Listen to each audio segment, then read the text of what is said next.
beside camera, there is a button. Okay, it's on now. And now you can share your screen. Share screen.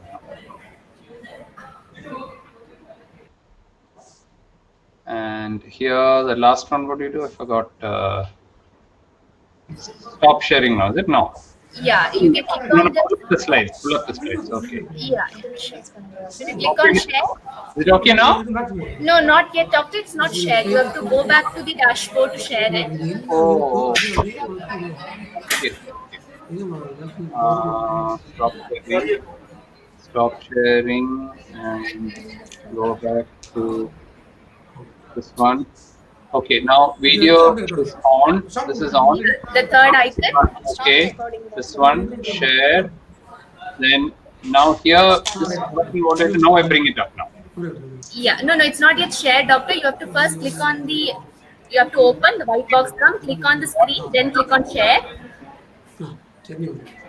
Now it's not seen, is it? No, it's not shared yet, doctor. Oh. Okay. You have to go to the dashboard. I did that. Yeah, you have to click on that turn screen share on. Then I did that also. Yeah, and then you have to click on the screen and click on share. Screen share is off. So now On it. on now. Yeah, you have to on it. Then the box comes up. Can you see the box? Click on the screen. Click on blue. Grid share. I'm sharing it now. Now this long bit of this thing has come. Corridor has come. So now I bring up the slide. No, doctor, it's not shared yet. Can you once again go and click on it because it's not on share? Okay. Turn screen share off, it says now. That means it is sharing only, no? No, it is not shared, doctor. We're not able to see the slides yet. No, that's because I didn't bring it up. Can you stop the screen share and try again, doctor? Because we're not able to see it.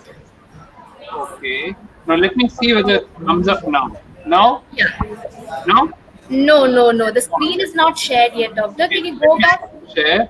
Yeah, you can stop it and then again do it from the beginning. Do it. Okay. This one. Turn screen share on. Again click. Again share. Now. Click on share. I've already clicked. And now this whole like a corridor big thing that's come with multiple photos of me. That's where I am now. Okay. Okay, 1 second, doctor.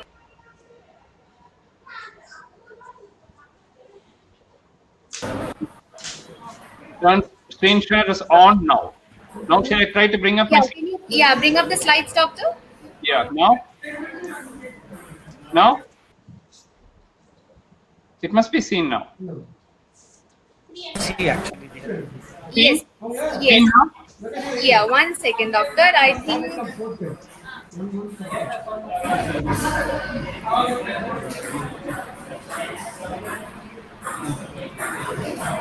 One second, doctor. We're not able to see the slides there, but let me check on our end. Okay. Because here it says stop sharing, so it must be seen. Do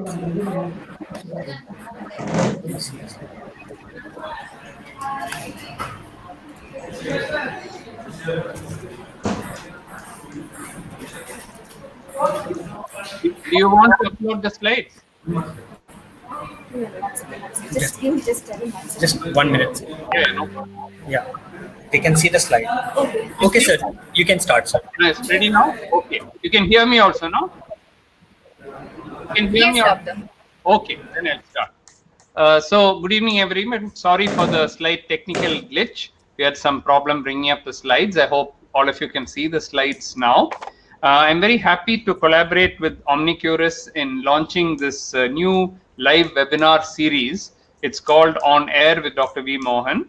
And this is the first in the webinar series. I hope to talk to you on topics on which I have done work, which will be unique and maybe useful to you. And in this first webinar, I'm going to talk to you on new clusters of type 2 diabetes in Indians. I'm conscious of the fact that this particular topic I have been talking in a few meetings in the last few weeks. However, this data was published only about a month or month and a half ago, and therefore it is still very new and it's very important for all of you to know about this topic. and it's a very hot topic now, and that's the reason why I'm repeating it. And for those who have heard it, it's still a revision and it will not be a waste, I hope. And of course, at question time, we can take up anything related to this or any other aspect of diabetes as well. I do not have any conflict of interest to declare. This is not supported by any pharma or any other agency except the UK agency, which is a government agency, and I'll come to that. So I'm going to start with this question: are all type 2 diabetes the same? Now, the first thing that I want to tell you is that there's really nothing called type 2 diabetes. Type 2 diabetes is a diagnosis by exclusion. What do we mean by that? See, for type 1, we know a child comes 5 years old, ketoacidosis, absent C-peptide, CAD antibody positive, and then we know that that child has got type 1 diabetes. You take another disease, fibrocalculous pancreatic diabetes. They have stones in the pancreas. You take an X-ray of the abdomen, you'll find these big stones. They're thin, poor, get diabetes at a young age, and they have exocrine pancreatic insertion. There are so many features. So each type of diabetes you can separate out like that using definite criteria. When all those types are exhausted, MODY, fibrocalculous pancreatic diabetes, type 1, gestational diabetes, genetic syndromes, endocrine diabetes, once you separate out all those, what is left is what we lump it all together and we call it as type 2 diabetes. And we expect it to be one homogeneous condition. The fact is that it cannot be a homogeneous condition because it is of different subtypes within what we call as type 2 diabetes. And let me give you an example. Now, here are 4 examples by which type 2 diabetic patients can vary one patient from the other, what you see in the clinic. Let's take body mass index. BMI can be very high. You can have a very obese type 2 diabetic patient coming to you with a BMI of 30, 35, 40. We have begun to see people with BMI of 50, 55, and so on coming in, weight 200 kilos plus coming with type 2 diabetes. Those are the extreme phenotype of obesity. But you also have people who are ideal body weight, and you also have lean type 2 diabetic patients. You can have BMI of 18, 19, and that can also be type 2 diabetes. Now, obviously, the management of both these cannot be the same. Diet, you have to give more diet to a thin person, less diet to an obese person to lose weight. Medicines will vary. Whether in the thin person, you'll try to give something to increase their weight. In the obese person, you'll try to give something to reduce their weight. So everything varies. Take the next one, age at onset. Age at onset, normally we think it comes after 20, 30, 40 years. But now the age at onset is coming down, down, down. Today I have children below 10 years of age who have type 2 diabetes, not type 1 diabetes, type 2 diabetes. They're obese, they have dyslipidemia, and they have a slight increase in blood pressure, strong family history of diabetes, and these are classical type 2 diabetes. You can also get type 2 diabetes age of 60, 70, 80, 90 also setting in. That's the old age related diabetes, and we're going to talk about that today. The next is response to medication, both the response as well as the side effects. You will find some patients who respond to sulfonylureas for only 6 months, 1 year, 2 years, and then they stop responding. There are others whom I have seen, even after 40 years, they are responding to sulfonylureas and responding quite well, and I published that as well. You take side effects of medications. You give metformin to somebody, 500 milligrams, and the man cannot tolerate it at all. There'll be diarrhea, and he has to simply stop the medication. There are others who can take 2.5 grams of metformin, 3 grams of metformin, nothing happens to them, no diarrhea, nothing. Today we know that pharmacogenomics is very important. Certain genes decide the way you respond, and certain genes decide the way you get complications as well. And finally, susceptibility to complications. I have seen people who have finished 30, 40, 50 years of diabetes, no retinopathy, no nephropathy, no neuropathy, they're doing very well. You may say maybe they're very well controlled. They're reasonably controlled, but some of them are not even well controlled and they still don't develop complications. Some lucky people are like that, some genetic factor. There are others who after 2 years, they have retinopathy, they have started bleeding in the eye and they lose vision. You may say, you know what, maybe those people had it for 40 years and they didn't know. Well, not possible because they're only 18 years old now. So in the 18 years old now, how could they have had it for 40 years? They could not have had it. They could not have had it for more than 18 years, even on the day of birth if they got their diabetes. So why did this person get the complications? The other person did not get it even after 30, 40 years. So we know that there are differences within type 2, and some will develop complications, some will not develop complications. So these are just 4 examples I've given you. There are more to tell you that type 2 diabetes is not one disease. It is with this background that when Leif Group and colleagues from Sweden presented this magnificent paper in Lancet Diabetes about 2 or 3 years ago, I think it was in 2017 that they presented it. They called it as novel subgroups of adult onset diabetes. They didn't call it as type 2 diabetes. They called it as novel subgroups of adult onset type 2 diabetes and their association with outcomes. And this data-driven cluster analysis using 6 variables, they were able to divide their type 2 diabetes. But then look at this. Diabetes presently classified as type 1, type 2 diabetes, but type 2 diabetes is also heterogeneous. So what they're talking about is actually type 2 diabetes only in adults, because type 1 is a little different. Now, what the 6 characteristics that they used were, first of all, they used GAD antibodies. You know that GAD antibodies is present, it's more like a type 1 diabetes. Then age at diagnosed, BMI, HbA1c. They tried to assess how much insulin is there in the body by doing what is called as a HOMA-beta test. By using insulin and the glucose level, you can fasting insulin glucose level, you can estimate the HOMA-beta. You can also, using the same formula, estimate insulin resistance from the insulin level and the glucose level, and that's called as the HOMA-IR or the HOMA insulin resistance. So using these 6 variables, they tried to classify their patients using 3 registries within Scandinavia. And the results that they got was like this. They found that they had 5 different types of diabetes or subgroups of adult onset diabetes. The first one, they called it as severe autoimmune diabetes. As the name itself suggests, they have GAD antibody positivity. Now, because the GAD antibodies are positive, they said that it is an autoimmune diabetes and they called it as SAID. Okay. Now, GAD antibodies are normally positive only in type 1 diabetes. We all know that, isn't it? So this is more closer to a type 1 diabetes. When I read this paper, I said, but this doesn't fit in here. If you're trying to classify type 2 diabetes, why are we talking about this type 1 diabetes here? So then the other, let me finish the other 4. The next one is very similar to this autoimmune diabetes. It's severe insulin deficient diabetes. Very similar the 2 groups are, but by definition, the GAD antibodies are negative. So this, once GAD antibody is negative, this is a type 2 with severe insulin deficiency. Pancreas is not producing insulin, and that's called as SID or severe insulin deficient diabetes. The next one is called SIRD. It is the opposite of SID, severe insulin resistant diabetes. So if it is insulin resistant, it means that the insulin levels are actually high, and there are insulin levels which are higher, but the insulin is not working. So it's not insulin production problem, it's insulin action problem, and that's called as severe insulin resistant diabetes. They had yet another variety called as MOD.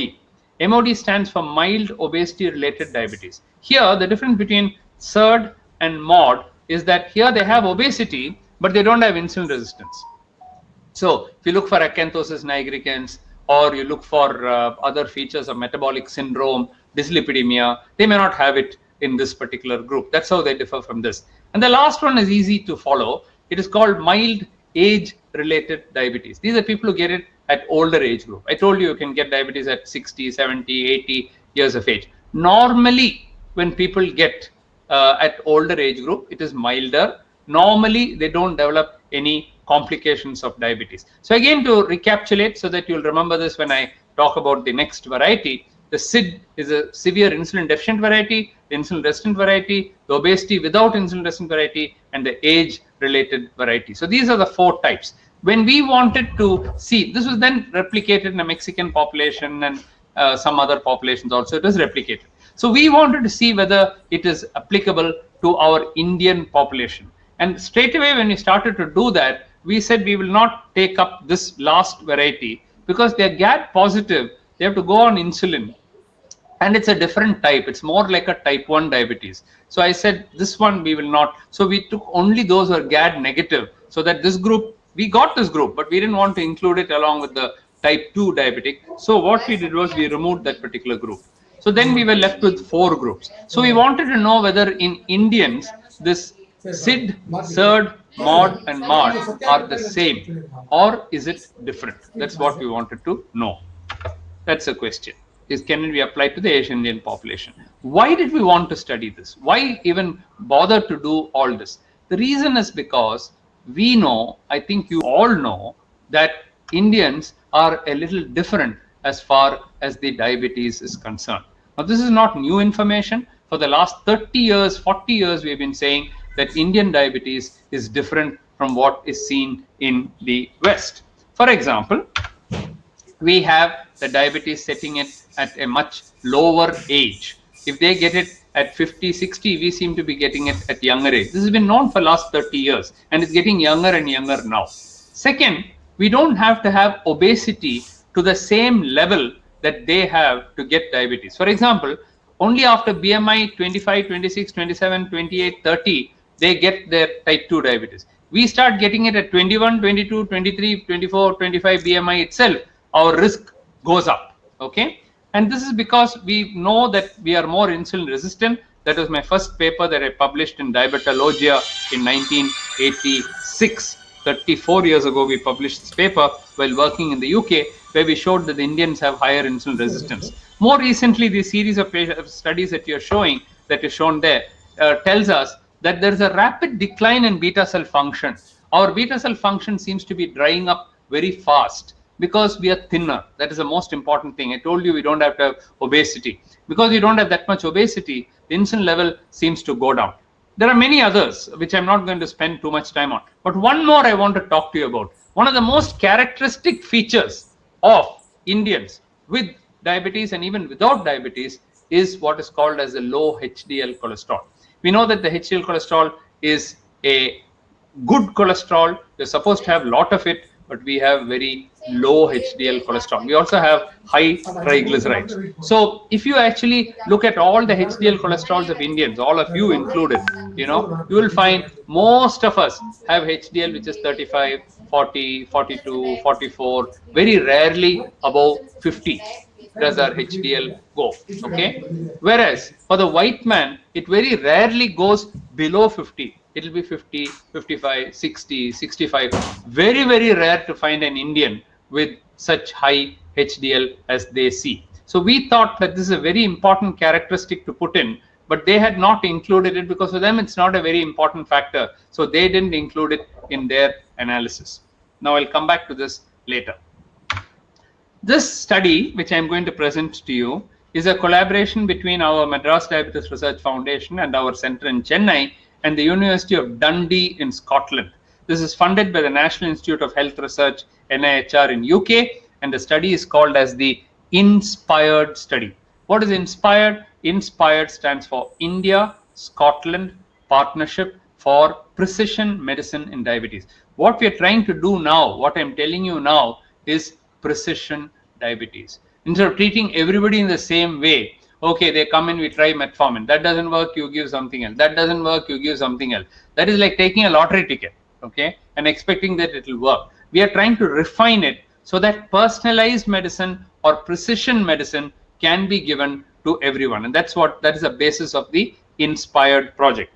The paper, okay, before we come to that, let us look at what happened when we looked at the Scandinavian results and the Indian results. In Scandinavia, there was no problem. Their 4 types are ideally suited for their population, no doubt at all. If in every aspect, you take the age at diagnosis, it is highest in the MARD group, 50, 67 years. But look at the other groups, 65, 56, and so on. So this is even older, okay? Now look at the HbA1c. I want you to remember this. In the SIRD variety, they had the very low HbA1c, much easier to control kind of diabetes in the SIRD variety. Now if you look at the HOMA beta, this is the insulin secretion. Lowest in the SID variety, insulin deficient variety, highest in the SIRD variety, okay? And HOMA IR, insulin resistance, will be highest in the SIRD variety and it's low in the SID variety, okay? So in their population, it is fitting in very well. But look at what happens when you apply the same criteria, those same 6 variables we took, and we tried to put it in our Indian patients, it didn't work at all. Look at this. The BMI, the highest was in SIRD and the next was in MOD. because this is also obese related group. But when we try to put it in our patients, the highest was in SERD, next was in MARD, not in MOD. So we said that is very strange. It's not fitting in our population. Look at the age at diagnosis. For them, their MARD group is 67 years. That is when the old age related comes. Look at our old age, 50 years. For them, all the other groups also had 56, 60, 65, 48 was their lowest. Okay. Look at ours. Our highest is 50, and we have 41 years, 44 years, 48 years. Only one group is actually going above 50. Whereas here only one group was below 50. One is 56, 65, 67. So their age group is completely different from what we are doing. And that's why it is not fitting in our population. Similarly, if you look at the HOMA beta, what they found here was that the highest was in the SERD group. For us, the highest was in the MARD group. It didn't fit in at all. And similarly, for every parameter that we saw, it didn't fit in at all. We tried about 15, 20 combinations. We tried trying to make that data fit into our population, but it didn't fit in. So we finally gave up. We said, no, the Scandinavian cluster is not fitting in to the Indian cluster. We have to start all over again, and we'll have to see which factors are most responsible in our population and what are the subtypes in our population.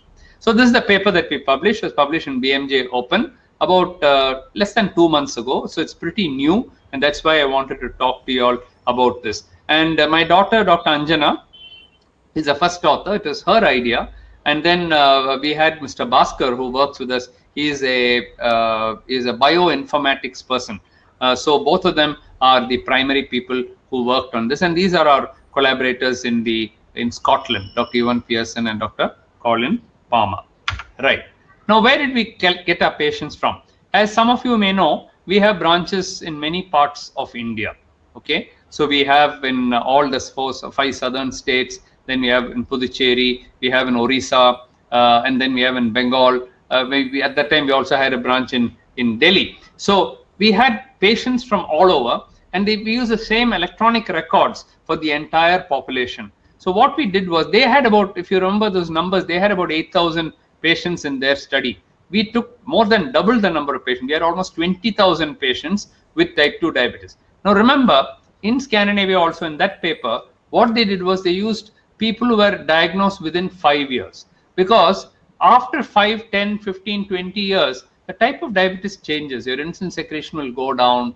Then you may put on weight because of some insulin that you took. So all the characteristics can change. We need such clustering. We need such classification at the time of diagnosis of diabetes. That is when you're trying to start the treatment, not after 25 years, 30 years. Who's interested to find out which type of diabetes you have after 30 years?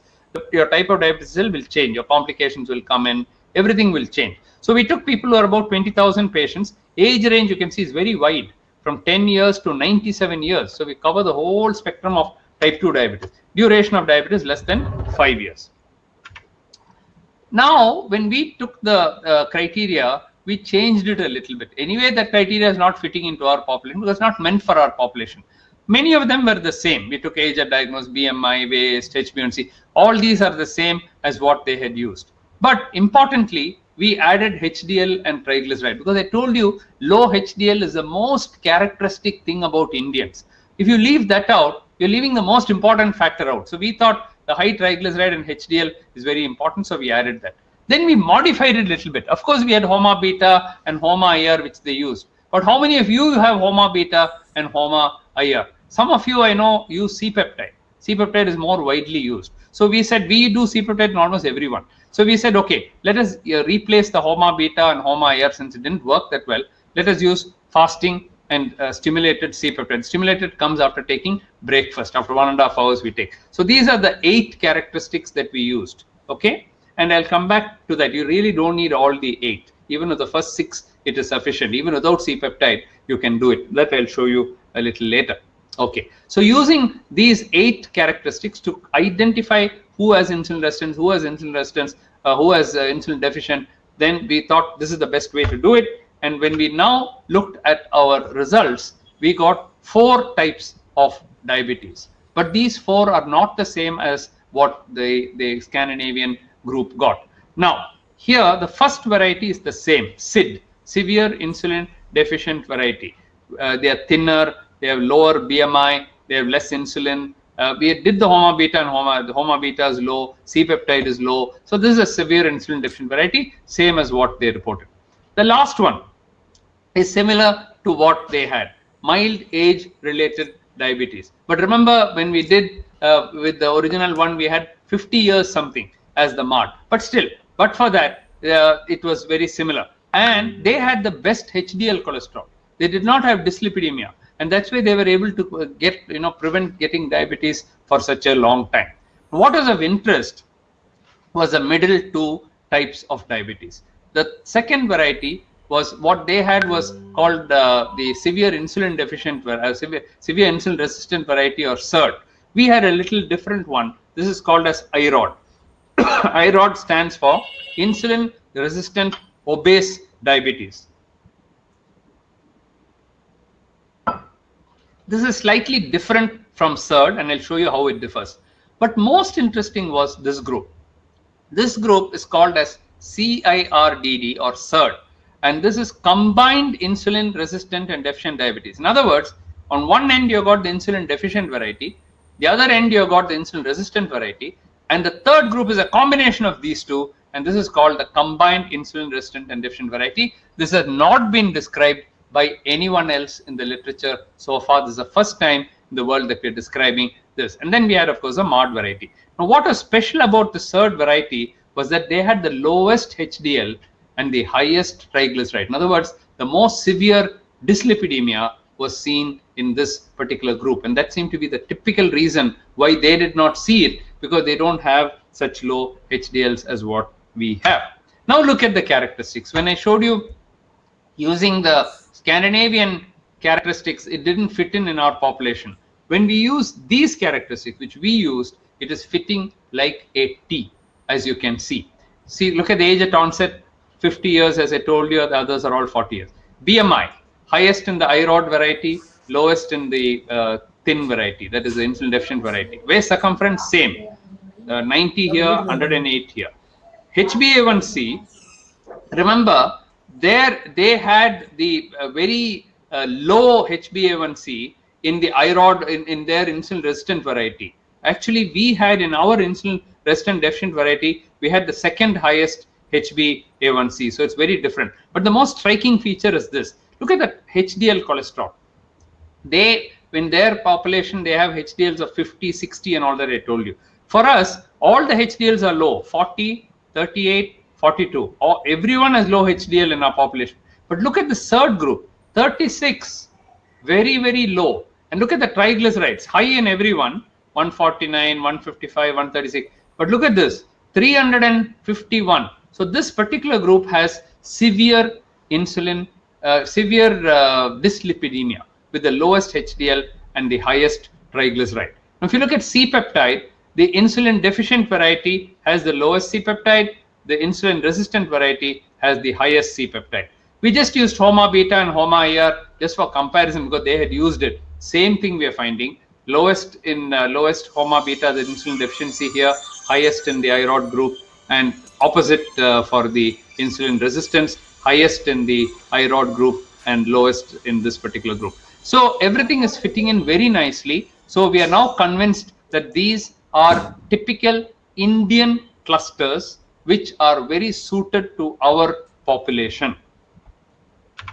Next thing that you may ask is, are there any male-female differences? So we studied it in males and we studied it in females, and we found exactly the same in males and females. So there is no gender differences. Whatever we are finding in the four groups with respect to age, BMI, waist, HbA1c, HDL cholesterol, etc. You can see the HDL cholesterol being the lowest in the third group here. See, and both in males, females, everything coming the same. Then we got a little more ambitious. We said, okay, we took 5 years. They also took 5 years. Can we reduce it now? Can we make it 3 years? Can we make it 1 year? Within 1 year of diagnosis, that is when we really need to subclassify all our patients with type 2 diabetes. And we are very happy to find that even if you take 3 years and you take less than 1 year duration, the clusters remain stable. So gender did not affect the duration of diabetes. So they take 5 years, 3 years, 1 year, duration, it did not affect. So we're getting more and more confident that these clusters are true for India. Now comes the next question. All this is fine, but you have taken these from your centers. How representative are the patients coming to your center to that of India? For example, in India, and these are all urban centers, obviously. What about rural India? Is it the same?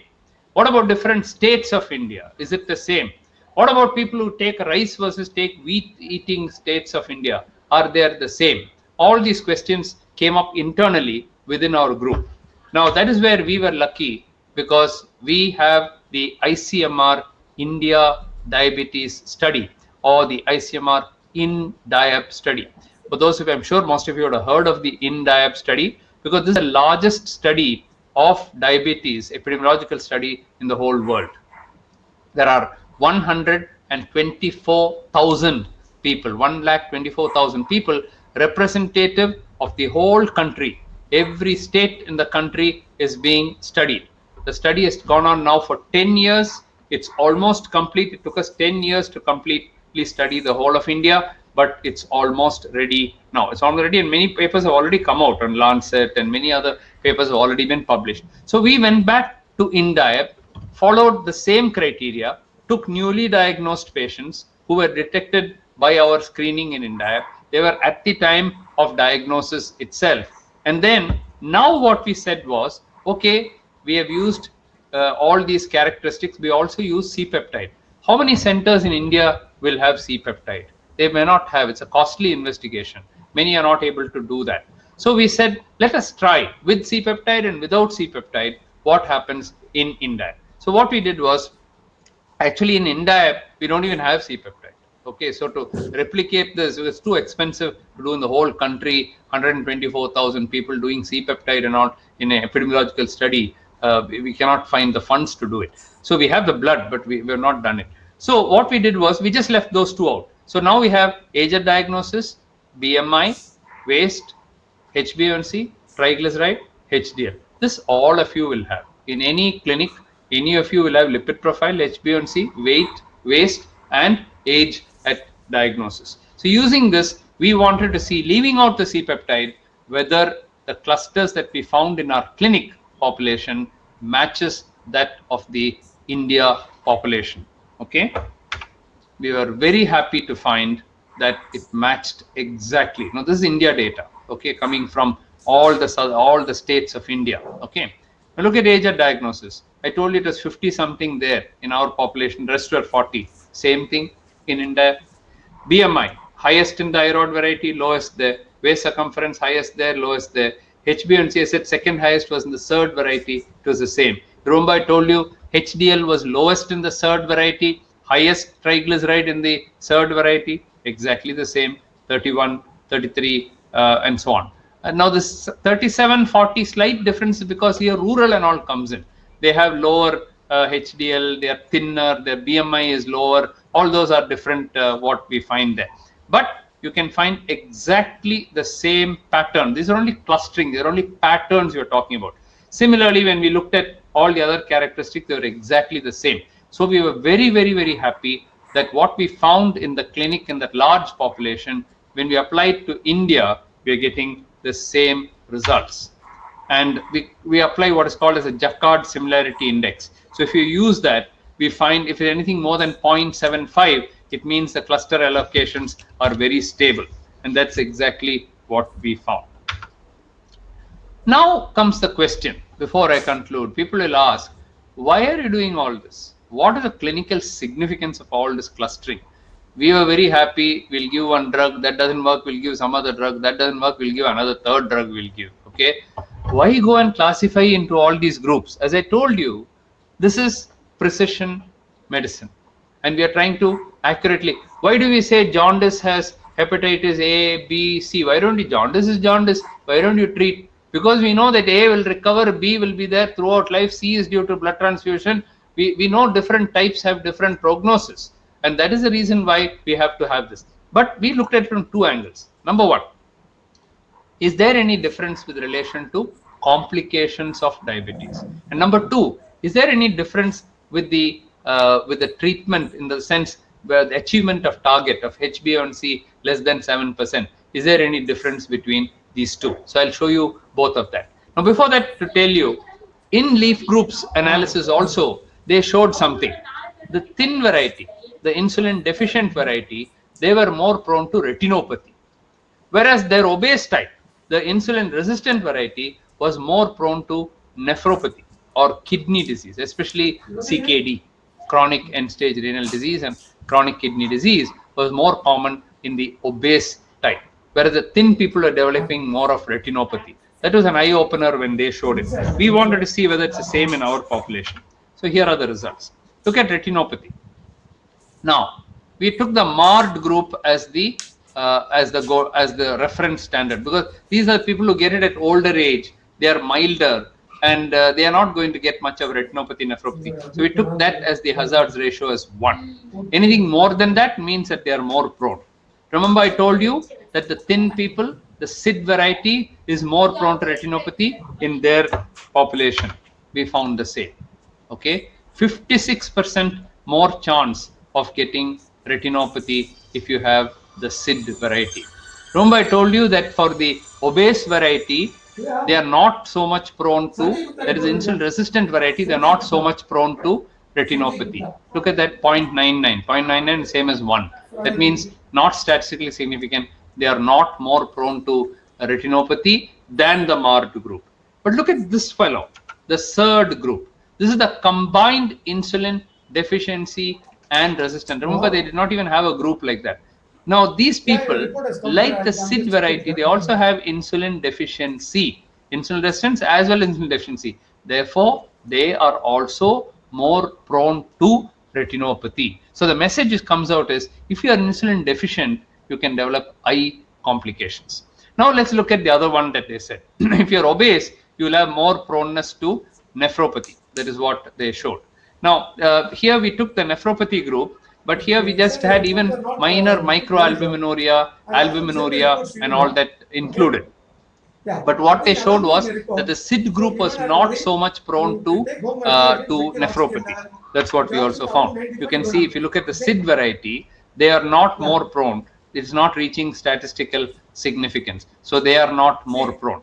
It was this variety, the SERD variety, which has the deficiency plus the insulin resistant, they were more prone to nephropathy. But nephropathy, what we took here is only albuminuria and so on. It's not really chronic kidney disease. What they did was chronic kidney disease. So we also looked at a chronic kidney disease. We look at chronic kidney disease, again, remember I told you that the SID is more prone to retinopathy. They are not more prone to nephropathy. They are not more prone to retinopathy. You can see it's not reaching statistical significance. Whereas the IROD variety, the resistant variety, they showed us more prone to nephropathy. We are also finding that they are more prone to chronic kidney disease. It is statistically significant. But now comes a surprise. Look at the third variety, the SERD variety. They are even more prone to develop chronic kidney disease because they have two defects. They have insulin deficiency defect and they have insulin resistant defect, and therefore they are more prone to develop kidney disease, and they are also prone to develop eye disease. So they are a very high risk group. Now let's look at the achievement of the target HbA1c.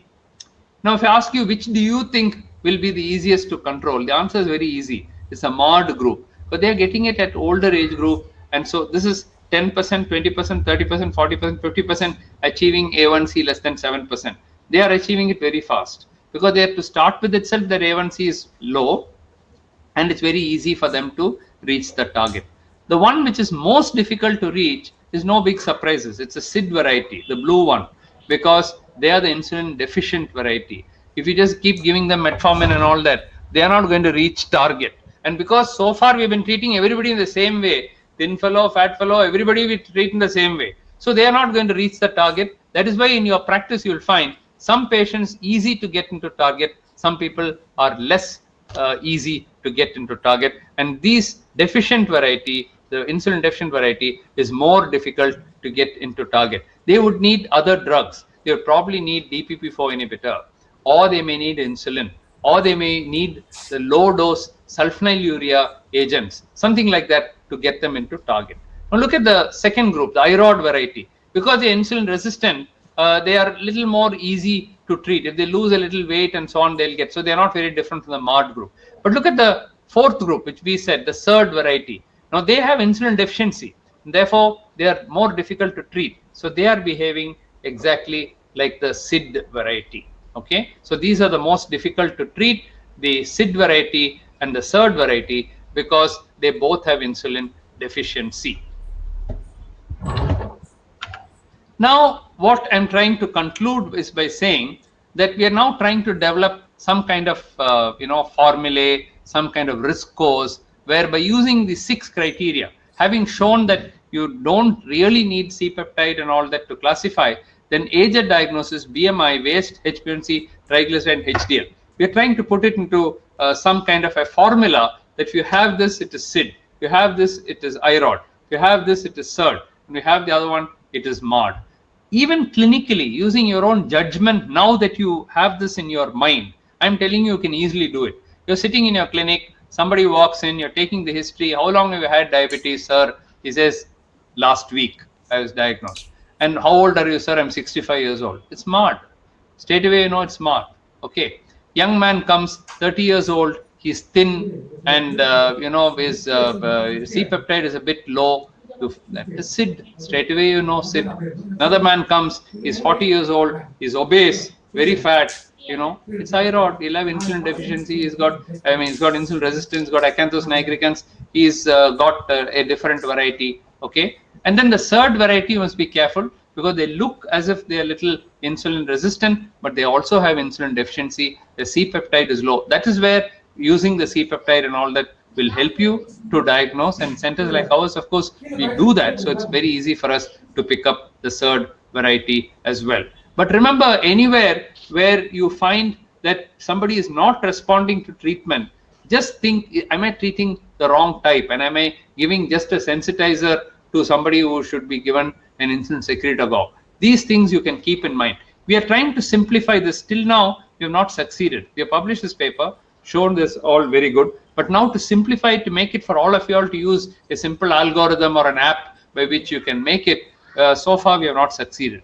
Give us a few more months, and hopefully by about next year, we will be able to come up with a formula by which you can classify your patients and therefore treat. It also has significance for treatment, because the thinner people, you will use a secretagogue. In the fatter people, you will try to lose weight, and you will use probably an SGLT2 or metformin to reduce the weight. So there are implications as far as this is concerned. And in the MARD variety, you need not treat very hard at all. They are not going to develop retinopathy and nephropathy in their lifetime, most of them. You just treat them to target. If they get HbA1c near 7, that is good enough. Some of the others you'll try to treat much more aggressively. So I'm going to conclude by telling you that for the first time in India and South Asia, clustering was done in individuals with type 2 diabetes using 8 clinically relevant variables. We found 4 clusters, 2 of which, the SID variety and the MARD variety, were the same as in Scandinavian clusters. 2, however, novel and unique to the Asian Indian population. This is the IROD variety and the combined insulin resistant deficient variety, or the SERD variety. The novel SERD variety is of particular importance as it's characterized by difficult to control hyperglycemia and increased risk of both kidney disease as well as retinopathy. So I'll stop sharing now my screen and probably escape now. Thank you very much, Doctor. This is Faraz here. Yeah. I'll be reading out questions. There are a number of questions that have been asked. Yeah. Okay, this question is from Dr. Amir. He's asking, 30-year-old male lean patient with family history of diabetes, how to differentiate between type 1, type 2, MODY and LADA? Okay. Dr. Amit, you need certain investigations for that. So to rule out the LADA, the LADA type, and the type 1, you need the GAD antibodies. So I did not say GAD antibody is not needed. I said once you have eliminated type 1, once you have eliminated LADA, then the type 2 you classify into different types, I said. And I also said that I am not including MODY in this, because if you have a thin patient, let me answer your question. The man has come and now you have done C-peptide, let us say, and C-peptide is absent, totally absent. Now that cannot be type 2. So straight away, you're not going to bring him into the clusters at all. That is type 1. Okay. And if the person is, say, even little older, 35, 40, then it's a LADA only. If GAD is positive, 30, 35 years old, GAD is positive, that is LADA. That is what they called as SAID. SAID and LADA are actually the same. So that they'll go into that category. So type 1 as well as LADA is quite easy because GAD will be positive, C-peptide will be very low or absent, and they'll be thin, and they will require insulin. They will not respond to any of the tablets. They'll require insulin within the first 6 months to 1 year's time. So those two you can eliminate. Now you are left with a thin person whom you think is type 2, and now you want to know whether it's Modi or type 2. You look at the family history. In Modi, it will go through 3 generations, 4 generations. They're usually thinner, and in type 2 diabetes, usually they are obesity, they have acanthosis nigricans, and so on. So if you suspect in the SID variety, if you suspect and if you have very strong family history, doing a Modi genetic testing is not a bad idea in that particular subgroup. Whereas you won't do it in the MARD variety or the SID variety or the SERD variety or the IROD variety. Obese person comes 45 years old, why should you do Modi genetic testing? You need not do. It is in the SID variety. If you suspect 3 generations are there and so on, we can do Modi genetic testing. We do it in our center. I'm not saying all of you should do it. The advantage is that suppose it turns out to have Modi 1 or Modi 3, they will respond to sulfonylureas and not to metformin. Whereas the other type 2 diabetes will respond better to a metformin or to a secretagogue or a combination of these drugs, they will respond. So that is how using clinical judgment you can classify. For example, you asked about type 1 and LADA. Usually in type 1 and LADA, at 30 years, thin person will not have family history of diabetes. The parents will not have diabetes. Almost 90% of the parents will not have diabetes. In Modi, they have to have diabetes. By definition, they have to have diabetes. And in type 2 diabetes, usually both the parents will be having diabetes. Plus, they'll have this obesity, little bit obesity, and so on. So, in using these characteristics, you can identify which type of diabetes you have. Thank you, sir. I have another question from Dr. Amit Nakankeka. Sir, does metabolic profile affect on children's type 2 diabetes and its complication? So this, what we have done is in adults, because this is not meant for children, because we wanted, of course, we have taken from 10 years to 97 years, we have taken. But if you take only children, then where is MARD and where is all the other types? They will all go away.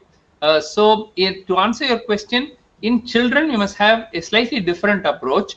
First of all, in children, again, a detailed family history is very important. So suppose the child is 12 years old, but father is diabetic, mother is diabetic, grandparents are diabetic, everybody is diabetic, the child is obese, has little features of acanthosis nigricans, then it's a type 2 diabetes only. Whereas, suppose family history is not very strong, only grandparents had diabetes, then it could be a type 1 and it may not be so that's where the C-peptide and all that will definitely help you.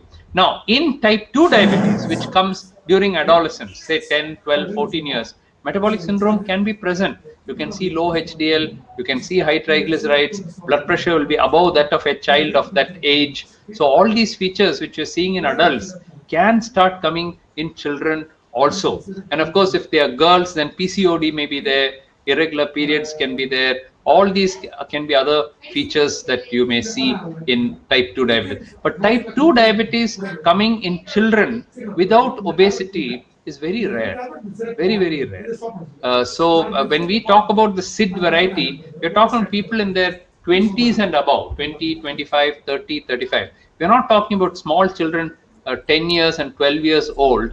They have a completely different pattern. And this is mainly, if you look at the title of Leaf Group's paper, it was adult onset diabetes. That means they are talking people about 30, 40 years of age. They are not taking the young people and trying to classify. For the young, we have different formula altogether. You definitely need C-peptide. You definitely need GAD antibodies. Without that, how can you classify? You need an X-ray of the abdomen to see whether there's pancreatic calculi. So in a young person, the approach will be totally different. We have published that separately in Pediatric Diabetes and many other journals. We published that. Adults approach will be a little different, and the children approach will be a little different. So this is another question by Dr. Sanjay. He's asking, What is the role of beta cell synthesizers in improving the insulin quantity secretion? There is a school of thought which says that when you give a secretagogue, especially if you don't use very large doses, for example, if you use a low dose sulfonylurea, especially the modern sulfonylureas like glycoside or glimepiride, they do have that insulin enhancing capacity. If you use large doses, you'll pull out all the insulin in the pancreas. Secondly, the DPP-4 inhibitor drugs, sitagliptin and linagliptin, and that group of drugs, the DPP-4 inhibitors, do have some effect on improving the insulin secretion.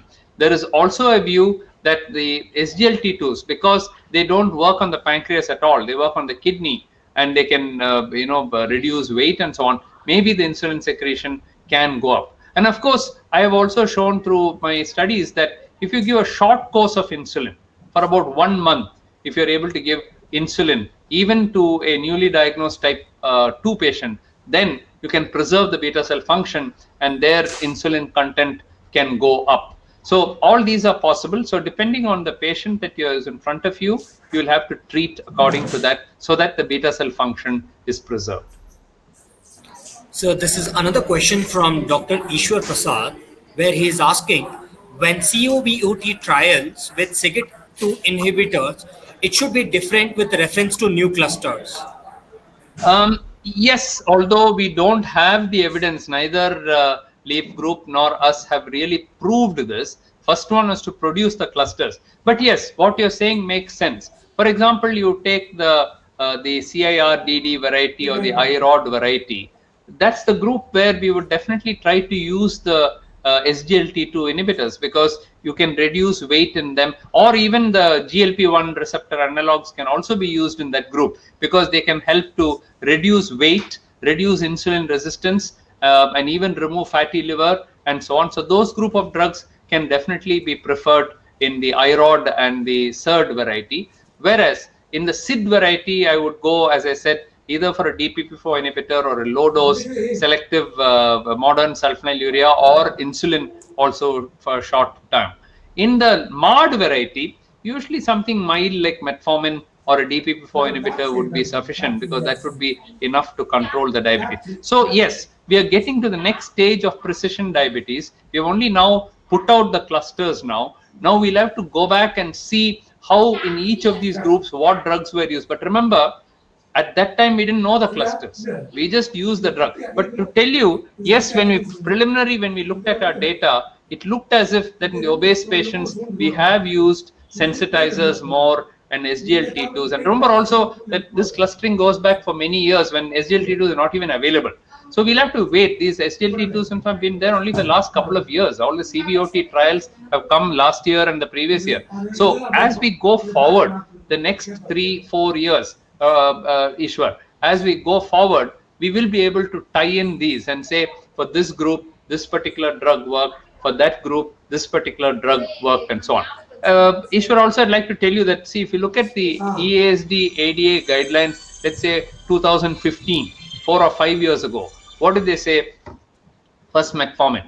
Then under that, they had all the drugs, sulfonylurea, TZD, glenides, DPP-4 inhibitor, SGLT2, insulin. They put everything, and they said any one you can use. Doesn't matter. First you use that. After that, you choose whichever you want. You can use.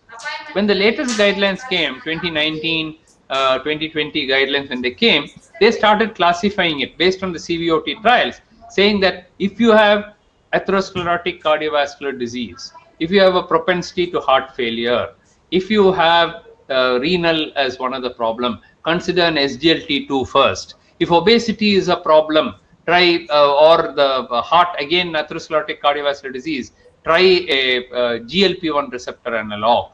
If hypoglycemia is a problem, then you try this group of drugs. If cost is a problem, then you use this group of drugs. So they've already started classifying. That is the basis of precision medicine. Now once the clusters come, then further classification of that will occur. So I think it's a work in progress. We'll have to wait for another 3, 4, 5 years. These studies take time. To study 20,000 people over so many years and follow up and do all the, it takes time. It's not something you can do in 2 weeks or 1 month or something like that. It takes years to do these studies. It's very costly to do these studies. So we have to wait until we get more information. So there is a question from Dr. Priya. She's asking, what about people who remain diabetic after gestational diabetes mellitus? Okay. So gestational diabetes mellitus, we believe it is an earlier form of type 2 diabetes, which is coming on because of the pregnancy, because pregnancy is an insulin resistant state, and during that time, if you have insulin deficiency also, a genetic defect, then you get gestational diabetes. Now we know that a few of the GDM women, immediately after the delivery also, they continue with their diabetes. They may have had it before the pregnancy, or they would have got it during the pregnancy, but some of them continue immediately after. But in most women, it comes within the first 2 years to 5 years after the delivery. If you take the Indian statistics, about 70% of the GDM women develop type 2 diabetes within 5 years after the delivery. So it's a very high conversion rate. So this also gives an opportunity. Why not try to prevent the diabetes in these? Why wait for these 5 years and allow them to develop? Why can't we start some lifestyle modification and prevent it? That is a study which is being done by Dr. Nikhil Tandon and us. We are this is called as a living study.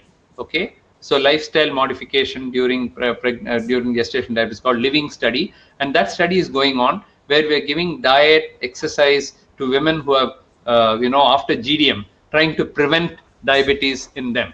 So that gives you a wonderful window of opportunity. But suppose they develop the type 2 diabetes, they didn't come for follow-up, they put on weight and they develop diabetes, then you can classify them into one of these types and say, okay, they've developed diabetes now, which one do they fit in to? And I'd like to also mention that not all these GDM women who develop GDM develop type 2 diabetes. We published a series of about 30 women with GDM who developed type 1 diabetes. That means that type 1 started during the pregnancy, and then after that it remitted for 6 months or so, and then they came back with severe diabetes, C-peptide absent, ketotic, and they needed insulin, and they were shown to have type 1 diabetes. So rarely GDM can go on to develop type 1. This is a series 30 out of about 850 women. So it's not that common, but it's not one case. It's not based on one case. I'm telling you, 30 women is 30 women. So 30 of them developed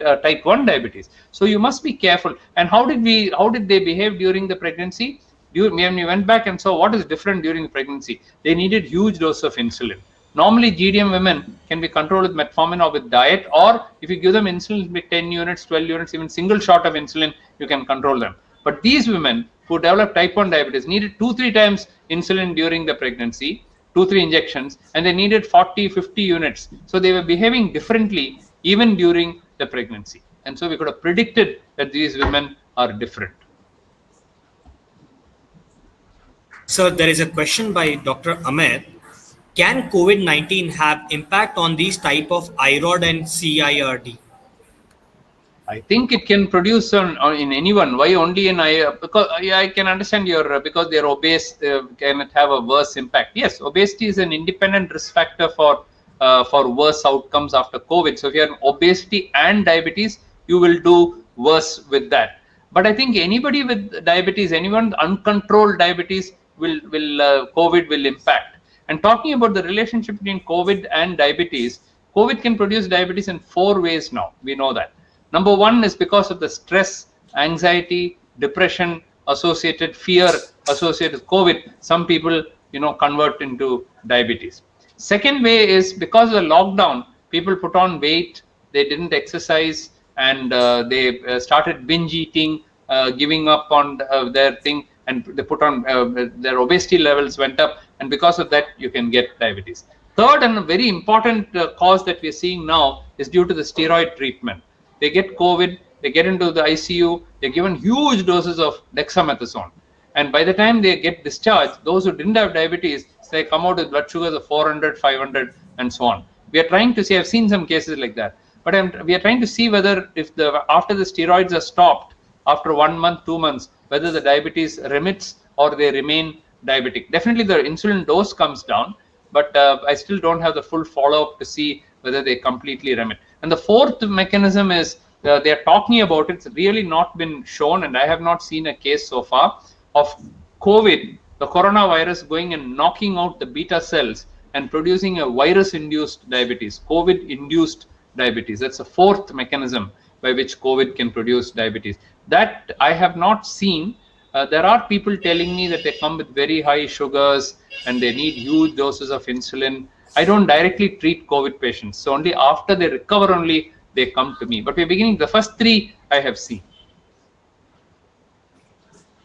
Sir, there is a question by Dr. Himamshu.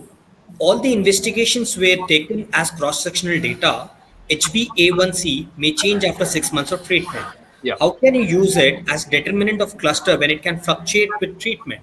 Yeah, so that's why we're taking it before the treatment is changed. That is why I said if you do it after 2 years, 3 years, it will change.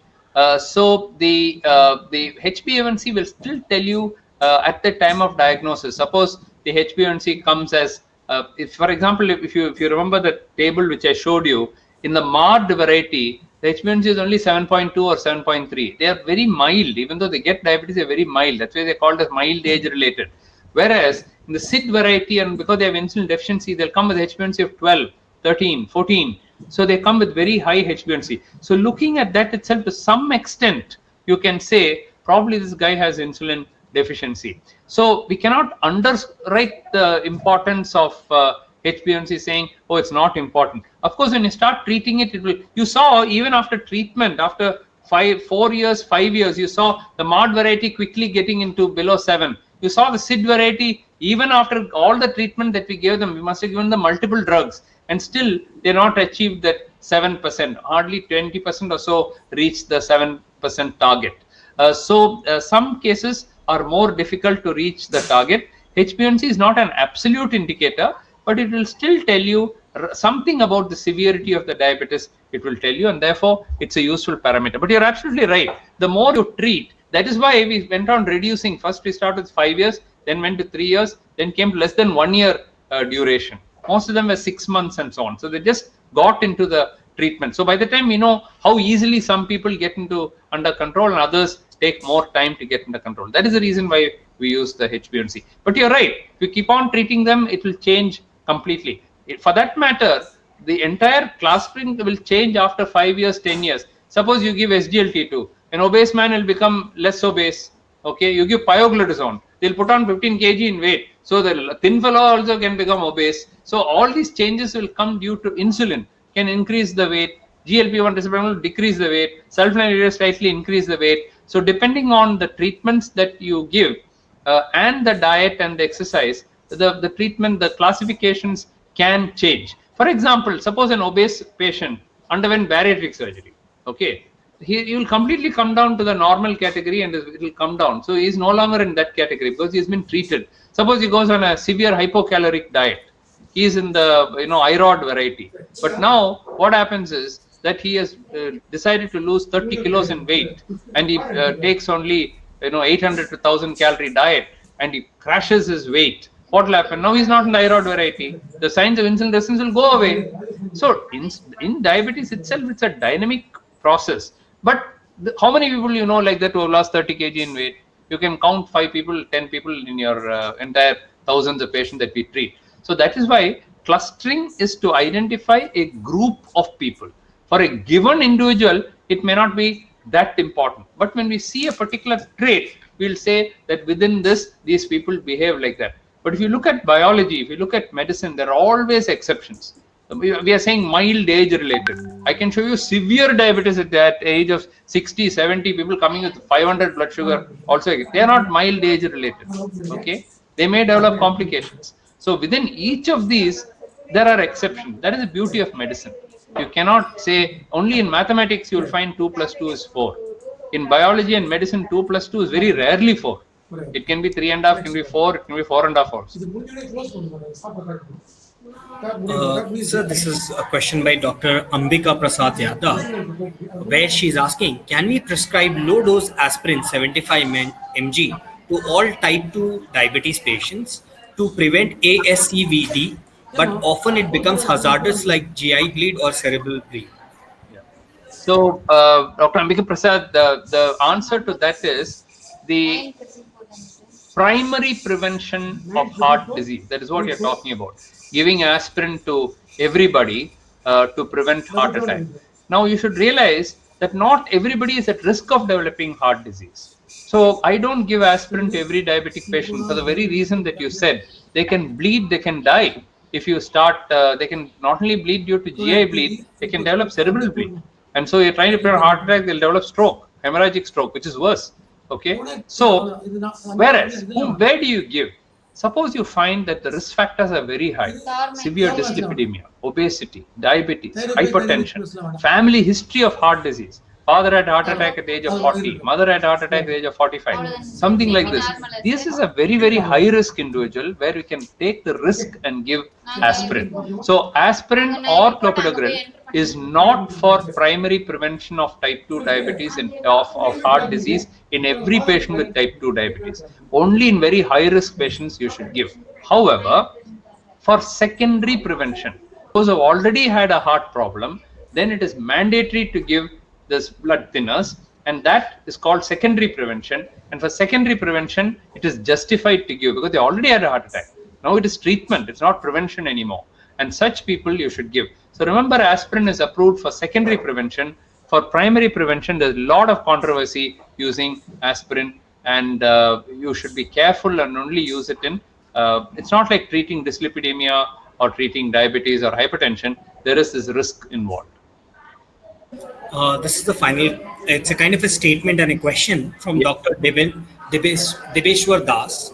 Okay. He is asking, this cluster concept has been very relevant in clinical practice. Yes. Sir, what is your plan to educate HCP in this regard? What will be the response of RSSDI, ADA into this stratification? Your expectations, please. What I'm doing now is exactly what, why did I choose to this topic as the first topic in the webinar and the on the air with Dr. V. Mohan series. I decided to give this topic first because I feel it is very important for people to know. The message from this is try to individualize your treatment and don't treat everybody in a robotic manner. Okay, first I'll give metformin, that doesn't work, I'll give sulfonylurea, that doesn't work, I'll give SGLT2, that doesn't work, I'll give. It's not like that. Think about the patient and what will be most relevant for that particular patient. If you do it that way, we'll get much more satisfaction. Now, question of ADA and RSSDA and all that, they are only associations. Now, how quickly ADA changed when the CVOT trials came? Until then, what did they say? After metformin, choose anyone, they said. When the CVOT trials started coming in more and more, they changed it. They said, if you have atherosclerotic CVD, then you do this, you do that. So all the guidelines of associations are based on data. So based on this data, it will keep on changing. Tomorrow something else will come. More knowledge will come. So when they come, they'll keep classifying. The classification itself keeps changing. Earlier we had NIDDM and IDDM, we used to call it. Insulin dependent, non-insulin dependent. Then it became type 1 and type 2. Then we call type 1A, 1B. Now type 2 we are subclassifying into different types. Okay. So there are different based on the evidence as it keeps coming. That's the beauty of modern medicine, that it is always evidence-based, and if the evidence is strong enough, then the associations will change what they are writing and they will start putting this in. Now, the big debate which is going on is these clusters may vary slightly between Scandinavia and India and so on, but everybody knows that there are certain clusters and not all type 2 diabetes is the same. Now, one of the debates which is going on is, do you really need clustering, or using the individual characteristic instead of trying to lump all diabetic patients into this box, that box, this box, or that bucket, instead of putting them into different buckets based on the individual who comes. Okay, the individual is coming, and based on that individual, what is that individual's BMI, what is that individual's family history, what is that individual's CVD risk, what is that individual's lifespan. Suppose a person is already 80 years old, what are you trying to achieve in that particular? Whereas if somebody is 30 years old, next 50 years, 60 years, you have to plan. So based on the lifespan of the individual, what is the affording capacity of that individual? Then they afford certain drugs? Based on all that, if we personalize the treatment and say, based on all the clinical characteristics, social characteristics, and so on, this appears to be the best drug for that particular patient. Now also we are doing it, but we are not doing it like a computer algorithm or an artificial intelligence based one.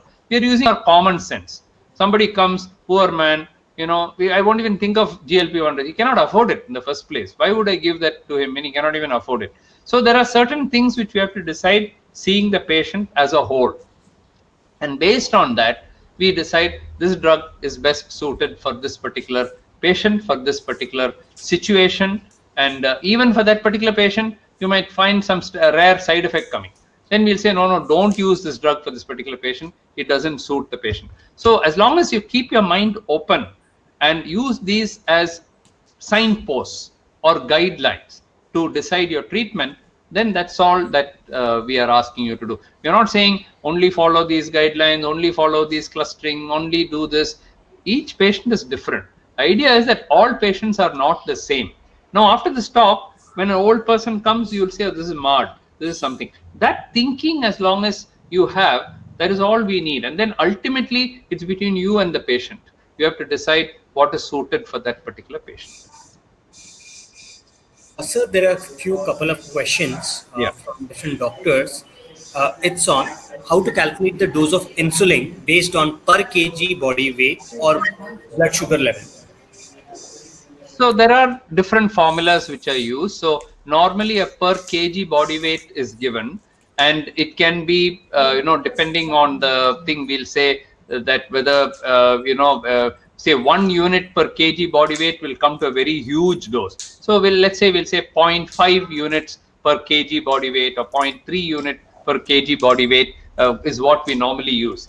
But in general, I don't even follow all that. If I'm starting insulin in a type 2 diabetic patient who's already on, oral drugs, and we just have to start insulin, we don't know what is the sensitivity of that particular patient. Even if you use all this formula, 0.3 unit per kg or 0.1 unit per kg, whatever you use as the formula to start calculating the dose of the patient, how do you know how that patient is going to respond?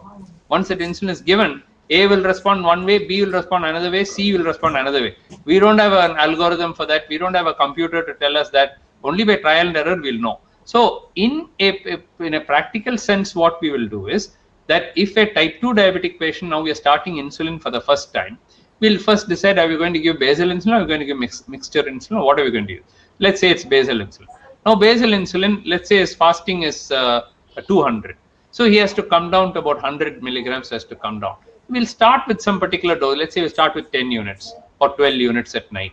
Then ask him to check every day to see how much it has dropped. Has it dropped from 200 to 150 or 140, or has it dropped from 200 straight to 100? It has dropped. Then we're given too much. Then we'll have to reduce the dose. So we always start with the principle stating, start slow, start low, go slow. Start with the lower dose and go slow. Don't give him 40 units of insulin and kill the patient in the first shot itself.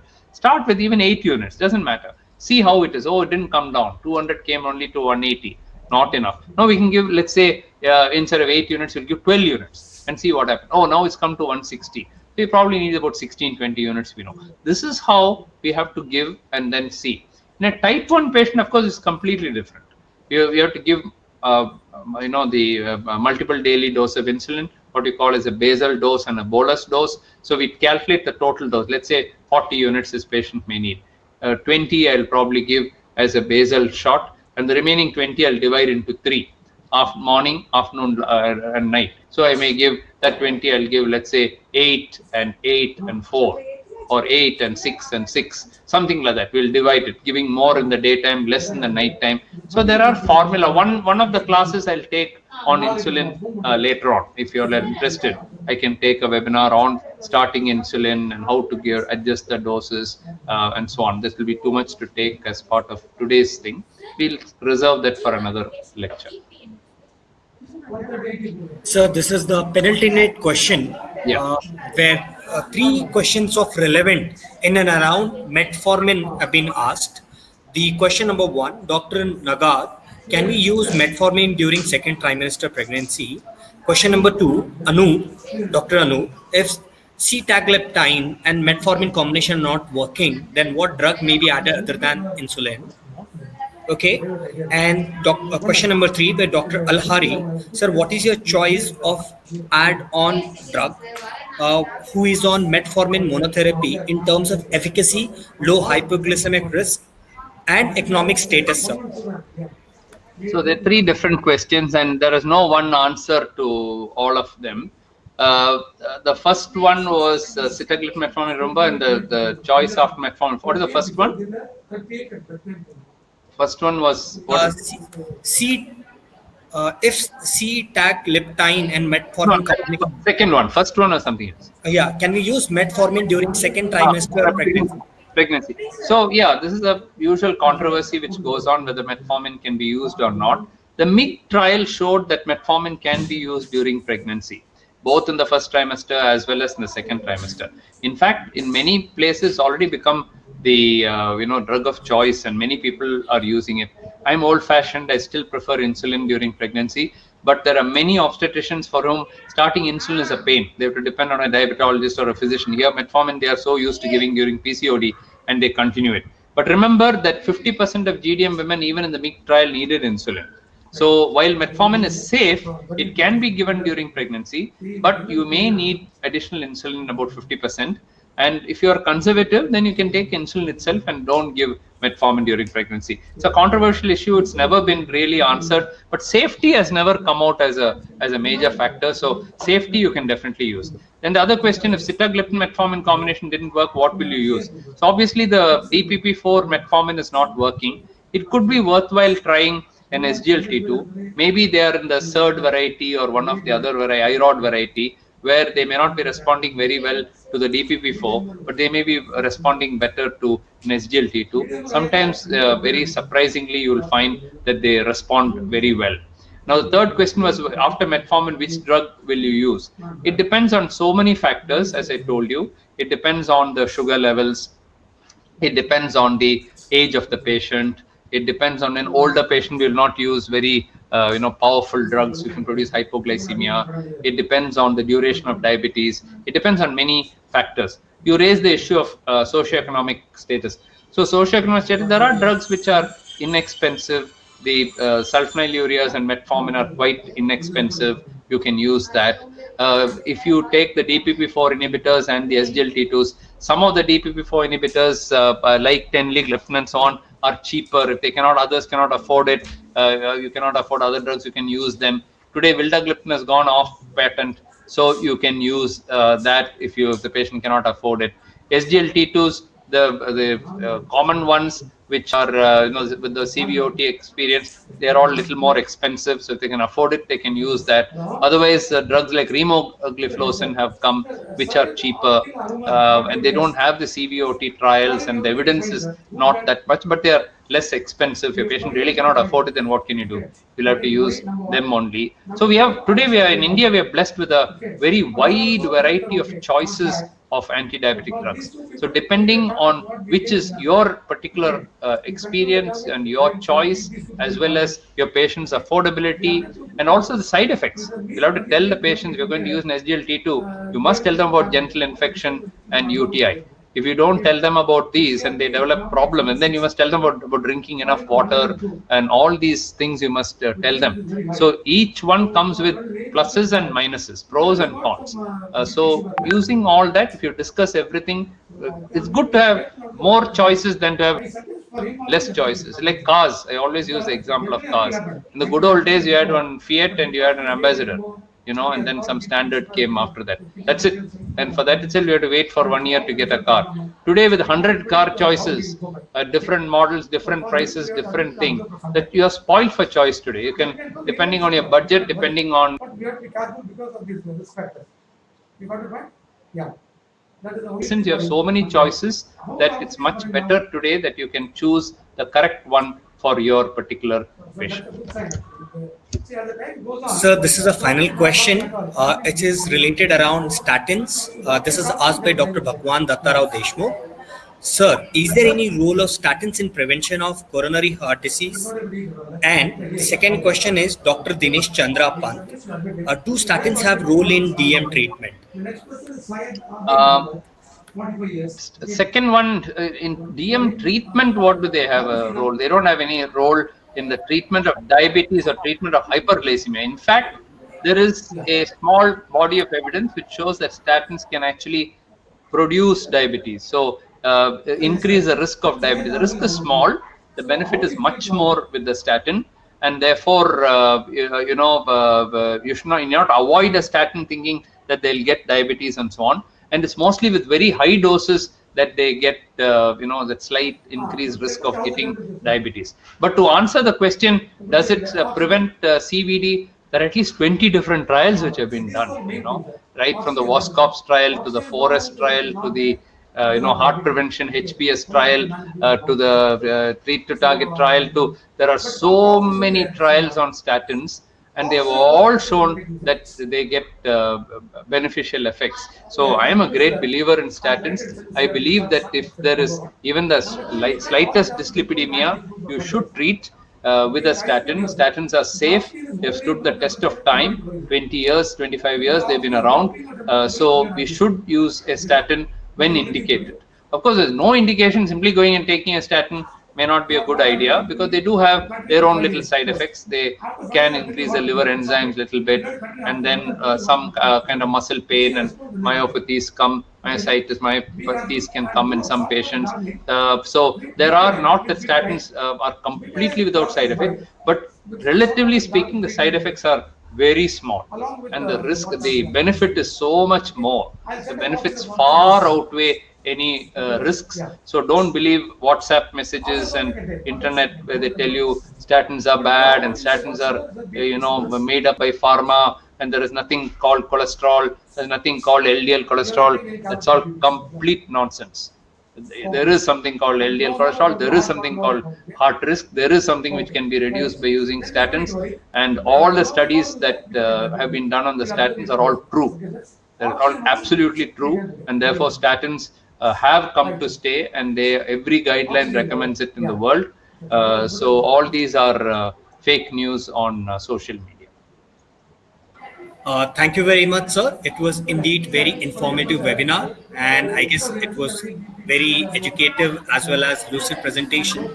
And we'll be sending you all the details of comments and questions in detail as well, sir. Thank you for your time. Thank you so much, and look forward to continuing the series on different topics. Now, the question of insulin somebody has asked. We will have topics which are of interest to practitioners, and then take it forward. Okay. Thank you very much, sir. Thank you all for joining, and thank Omnicurus for putting this. Thank you very much. Thank you.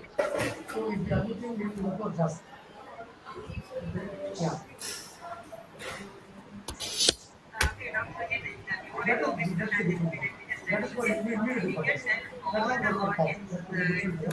For the cough, we will take cherry cough sugar free, all of you can take. Cherry cough sugar free syrup. Yeah, cherry cough sugar free syrup and bitter and gum. Okay, these two things you have. Okay, sir. So your father will immediately you discuss, and then you let me know where you can admit it, so that we will plan for that. Maybe tomorrow morning we can admit it. Okay, sir. Right, sir. Thank you. Yes. In way body is there. How will do it? All reporting away to on another person.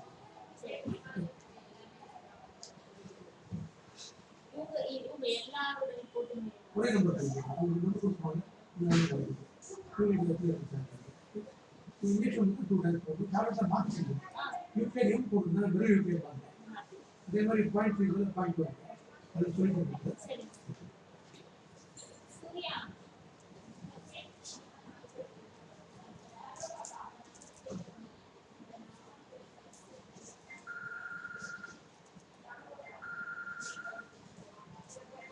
Surya?